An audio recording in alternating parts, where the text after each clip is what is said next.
நிஜமான கதைகளு சுவையோடு சுகமாக உருவான கதைகளு. ஸ்டோரியோட ஒலி புத்தக பகுதியில் இன்னைக்கு நான் வாசிக்க போகிற நூல் நான் மந்தாகினி பேசுகிறேன். இந்த புத்தகத்தை மலையாளத்தில் எழுதினவங்க விமலா மேனன்.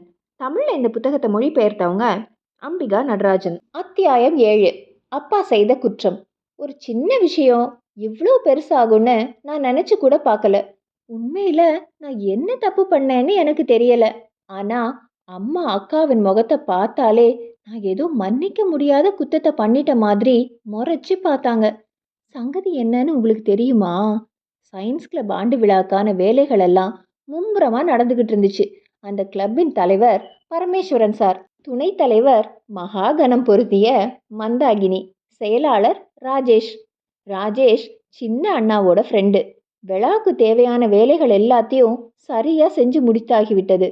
தலைமை ஆசிரியர் வந்து விழாவை தொடங்கி வைக்க குத்து விளக்கு ஏற்ற வேண்டும். அதை ஏற்றுவதற்கு சிறிய கைவிளக்கு இல்லை என்பது கடைசியில் தான் தெரிந்தது. ராஜேஷ், நம்ம வீட்டுக்கு போய் பாட்டியின் பெட்டியில் உள்ள கைவிளக்கை எடுத்துட்டு வந்துடலான்னு ராஜேஷை கூப்பிட்டேன். எதை பற்றியும் யோசிக்காம 2 பேரும் உடனடியாக கிளம்பினோம்.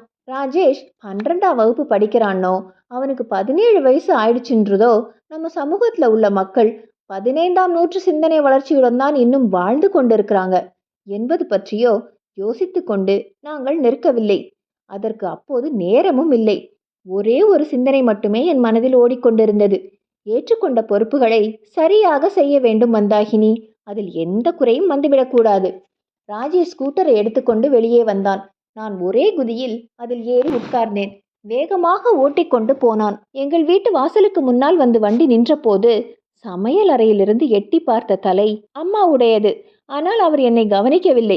நேராக பாட்டியிடம் ஓடிப்போனேன். பாட்டி அலமாரிக்குள் துணிகளை அடுக்கி வைத்து கொண்டிருந்தார்.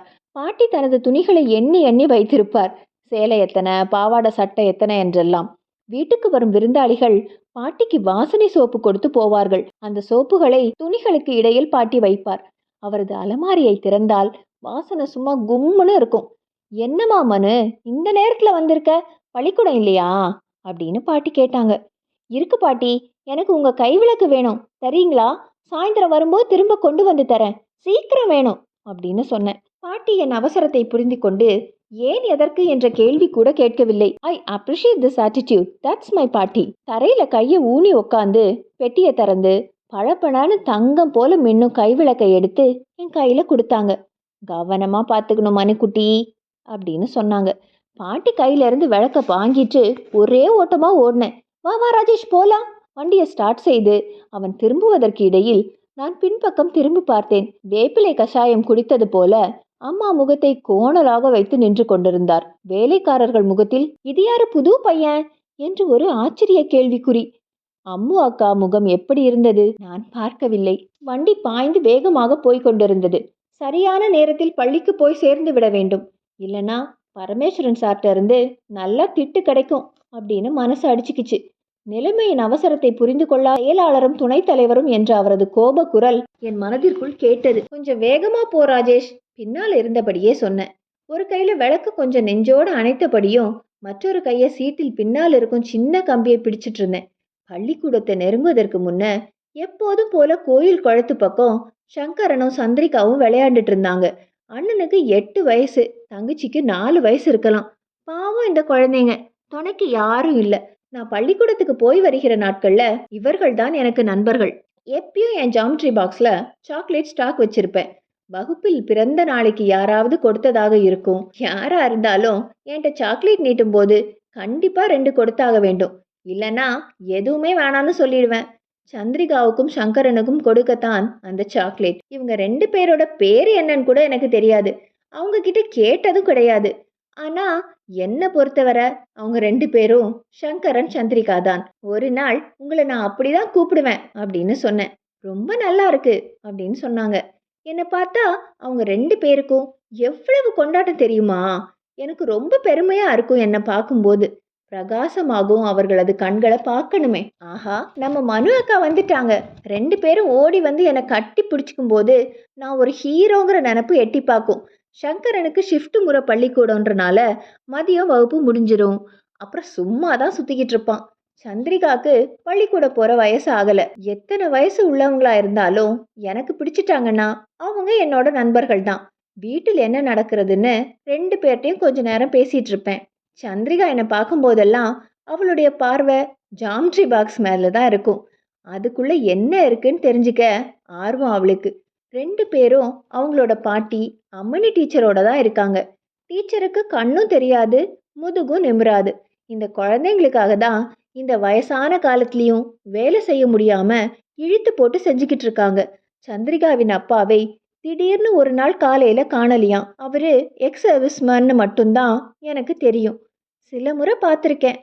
சில நேரங்கள்ல வீட்டு திண்ணையில உட்காந்து கால் மேல கால் போட்டுட்டு சத்தமா பேசிட்டு இருப்பாரு.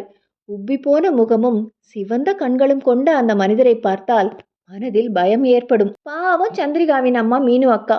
இந்த முரட்டுத்தனம் கொண்ட ஆளுடன் எப்படிதான் வாழ்க்கை நடத்துறாங்களோ. மீனு அக்காவை பார்க்கும் போதெல்லாம் எனக்கு வருத்தமாவே இருக்கும். இந்த சங்கரனுக்கும் சந்திரிகாவுக்கும் ஒரு நல்ல அப்பா அம்மா கிடைச்சிருக்க கூடாதா? இனி என்ன பண்றது? நம்ம பத்தி நினைக்கக்கூடியவங்க, நம்ம விரும்பக்கூடியவங்க நமக்கு அப்பாவாக இருந்தா போதும். சங்கரனோட அப்பா காணாமல் போனதை கேட்டு எனக்கு சந்தோஷமா தான் இருந்துச்சு. குழந்தைங்க இனிமேலாவது பயப்படாம இருப்பாங்களே.